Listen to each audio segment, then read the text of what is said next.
As Dolly Parton once said, working 9 to 5, what a way to make a living. But would it work for your small business?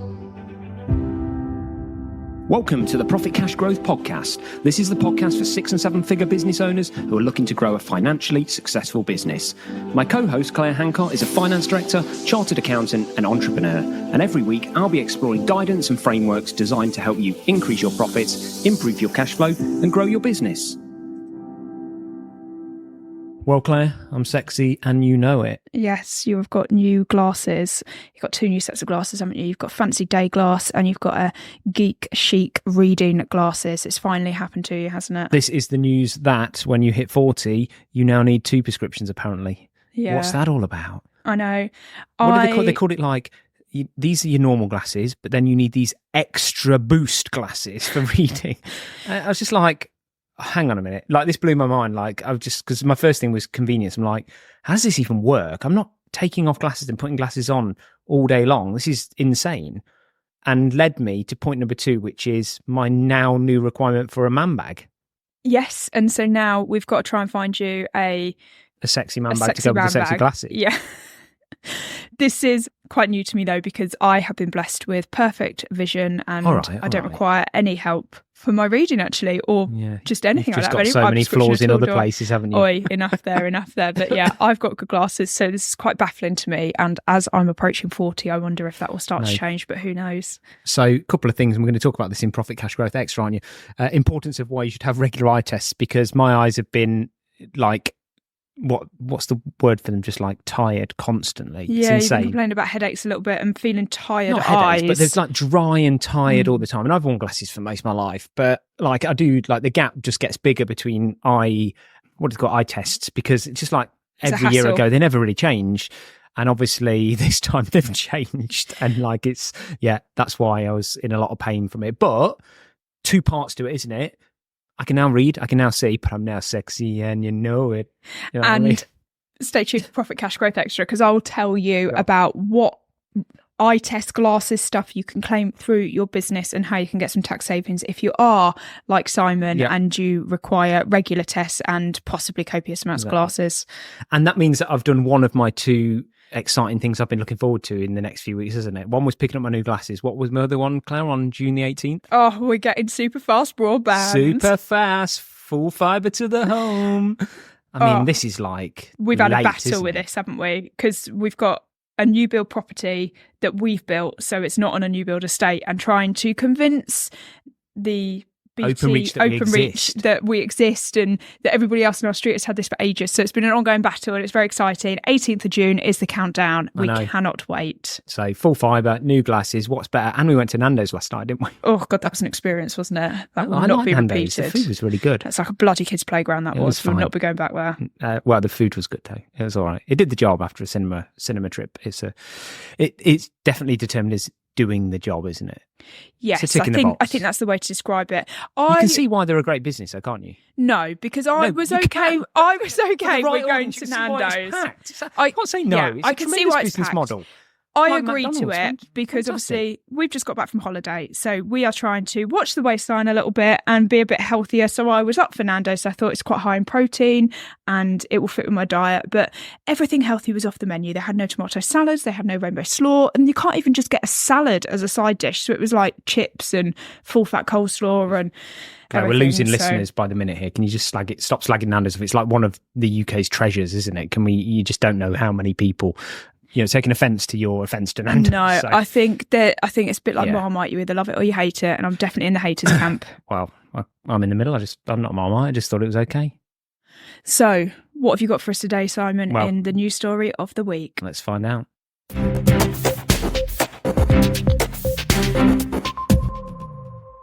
So this week, not to draw on politics too much, but more an interesting, I don't know whether it's a policy or just a headline that Labour are trying to get. The headline is "No company emails after 5 p.m. What Labour's right to disconnect means for you." If I read this, It's 7 a.m. on a Wednesday in Portugal, and Ben Lambert is awake and working as the sun begins warming up the Lisbon streets outside the house. He won't, however, be sending any messages to his team until at least 9 a.m, their contracted start time. Then, when his staff take their hour-long lunch break, and when they finish for the day at 5 p.m, again, those messages will stop, including emails, phone calls, and internal chat service Slack. So this law is already in place quite aggressively in Portugal. This is the you can't contact your employees by email, phone call, or anything outside of working hours, and including their lunch break. This is like the extreme version. And there's a number of countries around the world that have adopted this, but in different versions. Europe. Like, watered down. I think Portugal's one of the strongest, as is France. You've got Belgium, you've got Ukraine, Chile, Peru, Ireland. Ireland's just that they must establish a code of practice around the right to disconnect. Colombia, Australia, Mexico. So these are the different countries that have sort of started this. Labour want to bring in something. They make it sound all very drama in here, but actually what Labour are proposing is a very loose one, a bit like Ireland. They're talking about companies having more of an eye on and a policy around this right to disconnect rather than a cold and hard law. But what do you think about all this, Claire? Is this just headline grabbing, or is this good for business? Is it good for health and humans? Who wins here? Who wins? So, honestly, I think this is headline grabbing BS.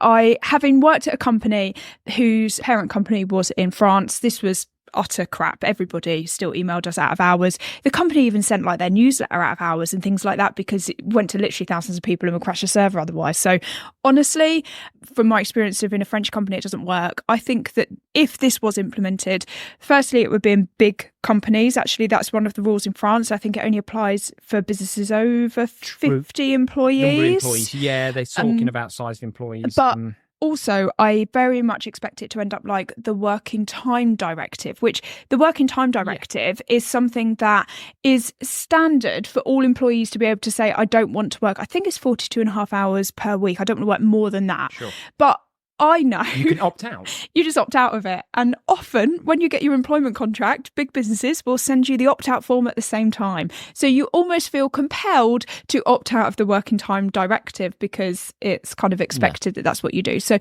that's fallen flat on its face. Most employees are not protected by the Working Time Directive, and I very much expect that this would become the same thing too. Yeah, I think you're absolutely right. I mean, it's clearly a good headline, but we're going to discuss in this week's deep dive the pluses and minuses from a company perspective and perhaps from an employee perspective, aren't we? So let's move on. So, Claire, positives? Well, I think there are some overworked employees out there, that's without a doubt. And especially in small businesses, actually, because small businesses can, they don't have this big workforce to call upon. If there's a handful of people in the office and you've got a really busy period, particularly if you're a seasonal business or you just have a big project happening, there's less people to spread that extra workload between, which means if your workload could easily, vary sometimes between 25-50%, and that can put a lot of stress on employees. So without a doubt, it could reduce the stress on employees during stressful periods. However, as a company owner, where's all that extra workload going? If all of my employees are now protected and I can't contact them out of hours and things like that, that's all coming my way. Or I've got to fork out for another employee. So, I just don't think it's practical in small businesses whatsoever.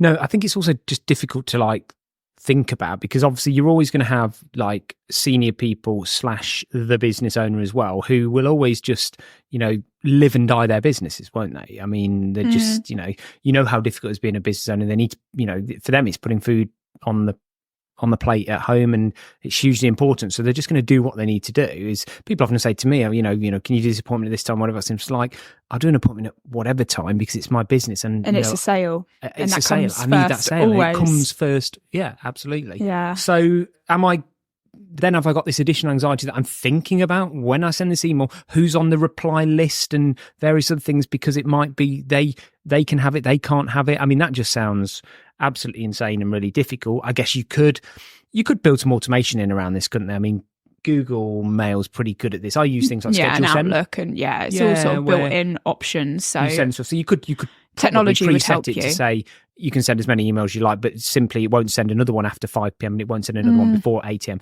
But I don't know, do people want to come in at 8 a.m. and just be absolutely inundated, or just have I used to actually quite like knowing what was going into work what my day would look like or what I'm going to be facing that day?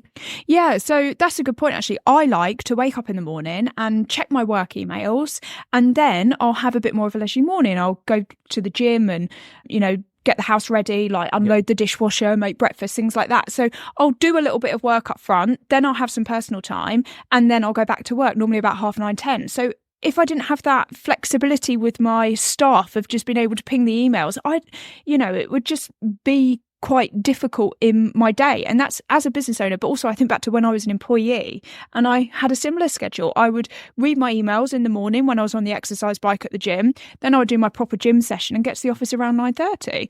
So I could get to the office at 9:30 because I'd already done that hour in the morning of getting on top of my emails and knowing what was urgent, knowing what time I needed to be in the office. If there's anything that actually requires me to skip the gym and go a bit earlier, all of that was already prepped for, normally about 6:00 in the morning. Yeah. And you're talking about emails, which in today's world are the snail mail of the way of communicating with people. Actually, it's the more instant messenger platforms, WhatsApp, instant things like chat, WhatsApp, Teams. Slack, Teams, those type of things that people use, where it's like, how do you deal with that? I mean, it's so instantaneous, everything that you communicate with people. You're just pinging it here, pinging it there. Honestly, I actually don't think that is a good thing. We always call WhatsApp in our business a blessing and a curse. I think that it has two dirty sides to it, doesn't it? It has this unbelievable efficiency to it and this unbelievable accessibility to it. Yeah, because you don't switch off from it. You don't switch off from it. The other aspects to it is I think people have no time to think about their response to anything like they perhaps do with sending an email. They would always say take somebody like Warren Buffett, who always talks a lot about, keeping his emotions in check. He would always say if I'm about to do anything, I would just sleep on it and send it the next day. I may draft the email because it makes me feel good, and then I'll just put it in my drafts. And then what I'll do is I'll decide tomorrow, I'll reread it again and decide tomorrow if I'm going to send it. And he said invariably 99 or 100% of the time I read it and thought, God, I'm so glad I didn't send that. I think just for anybody that can't quite interpret the Leicester accent that Simon's got, he is not saying that he puts the email in his drafts. He's saying he puts the email in his drafts. I didn't even know what I'd said. What do you mean? This is Leicester accent coming out there. Well, okay. Yeah, I know what you mean. I don't know. I think there's something exciting about small businesses, and it's the agility of them, and it's the fact that you will get people out of hours, because I think if you work in a small business, it just has a different feel to being in a corporate company.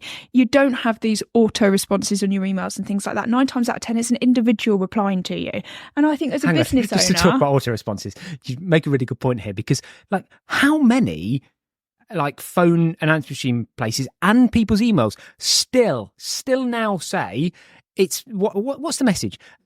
Due to factors out of our control, we're unable to. Please be patient to us. Service. Be kind to our staff. What can I understand? What right now is still out of anyone's control? These are COVID messages that businesses have just chosen to blanket adopt forever now, and just say we're not accountable for any of our actions anymore. It's crazy. Yeah, I agree on that, but I think that's for another day, Simon. We'll go down a bit of a rabbit hole complaining about that. It's just frustrating. But anyway, yeah. Turned into a bit of a victim elder there. But yeah, so bringing it back to whether we think small businesses could adopt this in their business, maybe voluntarily, or, would it make a better working environment as a business owner and as an employee if you had this strict cut-off time? And there are some benefits to being able to cut off. I do think that business owners in particular, we're all guilty of sitting there. When you get really into something, we can still be on our computer sometimes at 10, 11 o'clock at night, beavering away because we're on something that we're excited about. And I think that's and we're good. the only ones that care. Yeah. But we automatically assume everyone else cares. Well, some of our employees will care. And when some of them do, but actually a lot of people, what's hard to remember is that people are in things for themselves. They don't go to work because of a value exchange that isn't giving them the value that they want from that work. And that might be that feeling of being part of something, being excited, it being new, but that's not for everybody. For some people, it's the value exchange of the working hours, the flexibility, the money they get, whatever those things are. So I think we do get wrapped up in, I certainly do, in why doesn't everybody feel like I feel about my business? Well, of course they don't, because nobody ever cares as much as you care about your own business, do they? But some employees do. I think some employees, you know, and I have some of those. You've got to have a right blend in your team. You know, there are the people that go to work for money and they turn up every day and they do a good job and they're reliable, but they don't go over and above. They're not the people that are going to be answering emails out of work anyway. And they're going to be the people that are going to want this law. And you know what? Fine, because you're probably not going to be answering the emails out of work and going above and beyond. So have the law, because it makes no difference. They switch off. And that's fine, because they're the people that are steady eddies. They're reliable. They go into work every day and they do a stable job, and you need them. B players. But you get these A players, and, you know, both me and you were A players when we were working for employers. We were... Blow your own trumpet. Well, we were heavily engaged in anything we do. We never did a half-assed attempt at something. So we were either in or we're out. I felt like I owned the business when I was an employee in a business. We wanted just the that attitude I had. Autonomy, and we were proud of working out of hours because it showed we cared, and that helped us get ahead and get promotions and things like that. But also it helped us really get a lot of job satisfaction, because generally projects would go well and we'd get big wins and we'd get that customer that they'd give dropped us the email in at 9:30 at night, and the interesting projects get the where good things to do. If it's not finished, you got to keep working. And I think that's potentially what we would lose if we enforce this on a blanket basis, that it was just standard that all employees had to comply to this. Yeah. So, Claire, how do we bring this back to profit, cash and growth? Well, that is a brilliant question, Simon. I think the main thing that you've got to consider here is productivity, and how are you tracking productivity in your business? And probably a key metric would be actually 3 metrics that are quite easy to calculate would be sales per employee, gross profit per employee, and profit per employee. And if you're tracking those 3 metrics, then, and you want to give this a go in your business, then give it a go and see what happens. Do those metrics get better or worse? If those metrics get better, fantastic. And also maybe some other metrics that you got to throw into this as well is employee retention. You know, are you keeping employees, and are they delivering profit, which is ultimately what you're in business for? And as long as those 2 metrics are not getting worse, do what the hell you want with your employees' working hours. And do you know what? Let me pose an interesting question, because you've made me think about this in a certain way to ask a certain question, which is that why do we need to legislate against this thing? You know, we've got a lot of smart businesses out there. You know, we've got, you know, the top, 5 of the biggest trillion pound businesses in the world are out there. If this worked from a numbers perspective, if this was, you know, I have happy employees, I have more productive employees, so therefore I make more profits because they're giving me more output. Do we not think that some of the biggest and best businesses in the world wouldn't have waited for governments to adopt this policy, but would make it their policy? It's their, you know, I could turn around tomorrow and make this my business's policy, couldn't I? I don't need to wait for a government to legislate against it. But I think it's, you know, probably quite linked to this movement towards more flexible working, 4-day weeks, all of that type of thing comes into it. And I think, you know, the reality is that the people that don't want to be answering emails and doing work outside of business hours are doing it because their workload is too great. And so employers, if it's legislated against or brought into their policies that employees can switch off at 5 o'clock, who's going to do that work? So the reality is you're understaffed if that's the policy that you want to adopt for your office. I challenge you there on one thing, which is often the people that think they're overworked or would say they're overworked. Actually, there's perhaps a lack of skill, training and knowledge there around prioritization. You know, are they doing things for the sake of doing it? Have they really optimized things? Are they efficient at things? And I think businesses often don't sort of instill and train people.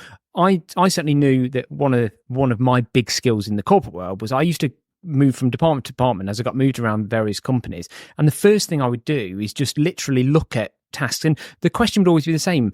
I'd shadow somebody, I'd ask why they're doing that. And they just didn't know why they were doing a task. They couldn't articulate to me why they would spend an hour putting this spreadsheet together, send it to this company. So I would track it all the way through. And I'd go to the company that was being sent it. And I remember once I went, and it was SAS Airlines in Scandinavia. And we did this thing, and it took ages to collect this spreadsheet and this data. And it turned out that 10 years ago, they asked for this data. But at the other end, when I sat with the airline, they said, yeah, we get sent this every week, we just delete it. We don't really know what it is. Yeah. And there's a lot of that goes on in businesses. And I think that an element of that is the type of person that's in the role. Are they a B player or an A player? Because a B player is unlikely to think, how do I make this process better? Doing tasks. Yeah. But also as a business owner, as a leader, it's down to you to, you know, if you are going to think about implementing this don't work after 5 p.m. or flexible working 4-day week, whatever it is, it's got to start with a conversation about just those tiny 1% improvements every day. Why are we doing something? Are we sure that we're doing this in the most efficient way? And the amount of things that in the corporate world, I would receive similar spreadsheets. My team members, they would send me reports on all sorts of things. And when I was a new manager, I felt like I had to keep saying thank you. Yeah. Sometimes I'd reply to people and say thanks very much and then just delete their email. Yeah. And why am I saying thank you to them and praising them for sending me something that I don't want? They're delivering no value. It's delivering no value to anybody. But I felt embarrassed to tell them that what they were doing didn't matter anymore. Nobody was using it. I think businesses could really do well by having those police positions in their organisation, because businesses fall into this trap of we layer on all the things we want when we need them, but we forget to switch them off once they've lost their value, when we don't need them anymore. So actually, we don't say we need this work doing at the moment because it'll give us, but once we've analysed that and it's stopped giving us value, we're going to go to that person and say, don't do that anymore, because that's just time you're doing something for the sake of doing it. We don't do that in business. A business, once it gets to a certain size, almost needs someone to go around and constantly challenge process, don't they? Yeah. Business process for that reason, and cleanse. It's mad. But I think if you were to say to employees, we are going to have a strict amnesty, a task amnesty, they should call it. That's good, isn't it? Well, a task amnesty, but also, moving tasks around between team members is a good thing to do as well, because not only can that help from productivity, because fresh eyes will give a fresh way of thinking about, maybe speeding something up, doing it differently, but also it can help highlight those gaps where it's just not needed. And it also gives you, if multiple people in your business can do the same task, then it gives you that protection should somebody be ill or leave or something like that. But really just asking the question, I think if you sat down with your team and said, look, I'm not going to pay you a penny less. I don't care how many hours you work, I'm paying you to do a job. So if you can do your job in 3 days, I will give you the same amount of money. I think you'd be quite amazed at how many jobs your employees could get rid of, how many tasks would all of a sudden come off their list or get quicker. Well, and I think that that's really important for small business owners, not necessarily prepared to implement something like this policy with 9 to 5 working only, or 4-day week, or flexible working, whatever it is. But I think if you start thinking about your employees for the output that they deliver and not the hours that they work, then you really need to encourage that culture, because that ultimately delivers the most productivity. And productivity equals profitability. Does indeed. And talking of fresh eyes, yes, let's move on to this week's profit. I love that segue. I've been literally sat here waiting since you said fresh eye to segue that. It's a tremendous one. That is a tremendous segue. And so let's do the jingle for this week's Profit Cash Growth Extra. So in this week's Profit Cash Growth Extra, Claire, obviously very topical, as I've come out with my new sexy and I know it glasses. Go on, tell us what I should have done, which I didn't do. Yeah, so of course Simon went to Specsavers and he paid for his eye test out of his own pocket, which he did not need to do, because eye tests can be paid for by your employer. So if you're a company director or any of your employees, if you want to offer them a perk, then the business can pay for their eye tests, and there's no tax implications to the employee for doing it. They don't have to pay any tax or national insurance. As an employee, you don't pay any tax or national insurance. And it helps to reduce your corporation tax a little bit as well. So if the eye test, for example, is £40 and you're paying 25% corporation tax, then you're going to save a tenner in corporation tax as well. So there are some benefits to paying for it out of your business. Also, you asked me whether the business could pay for your glasses, didn't you, Simon? Because glasses are not cheap, actually, it turns out. 250 quid's worth of glasses, lenses, thinning, anti-glare coating. Oh, God. Yeah, it was quite an eye-opener. Literally an eye-opener as somebody that doesn't wear glasses. This is not a comedy podcast. This goes in the business and entrepreneurial section. It's just rolling off my tongue. What can I say? I'm hilarious. Yeah, so could the business also pay for glasses as well? Well, the business can pay for glasses. Actually, there are case studies about this with HMRC where it's been challenged in tax law, and pretty much the only time that a business can pay for your glasses is if you require them for heavy computer work, because obviously the expectation is that 90% of your computer work is going to be done for business reasons. Yeah, and I thought they had to be like a special type of glasses, like they used to call them VDU, visual display unit glasses, or something. Like they're not nice glasses, they're like massive bins on your face or something. Like that's what it used to be. I don't know if it's changed since, but yeah, that was the best way to say they were only for computer, because so people just generally didn't claim the glasses because they couldn't make the story up for the taxman. Yeah, so if you do need glasses and they're for computer work, then absolutely I look at you looking at me like, what's Simon on about? I have no idea what he's on about. Honestly, I'm probably going back like 20 years, but I remember they used to call them VDUs, like visual display unit glasses. And they were like a special glasses, and you could only, like, it's back in the corporate day, you can only get those glasses on the company. And I'm like, oh, I don't want them. They're ugly and horrible. Okay, well, if you could get some sexy ones, like Simon's lovely Tommy Hilfiger ones, then maybe, you can put them down as a business expense. But if you just require general glasses or reading glasses, then actually it's quite unlikely that you're going to be using them exclusively for business purposes. Therefore, the business can pay for glasses, just general glasses for you, but they would be classed as a taxable benefit and they go on a P11D, which means that you pay personal tax on them at whatever tax rate you are, and your company will pay national insurance at 13.8% on them as well. But your business can still pay for them. Awesome. Great stuff. Well, if you enjoyed the podcast, you are definitely going to enjoy the YouTube channel. What was what's the last few videos you popped up there, Claire, covering?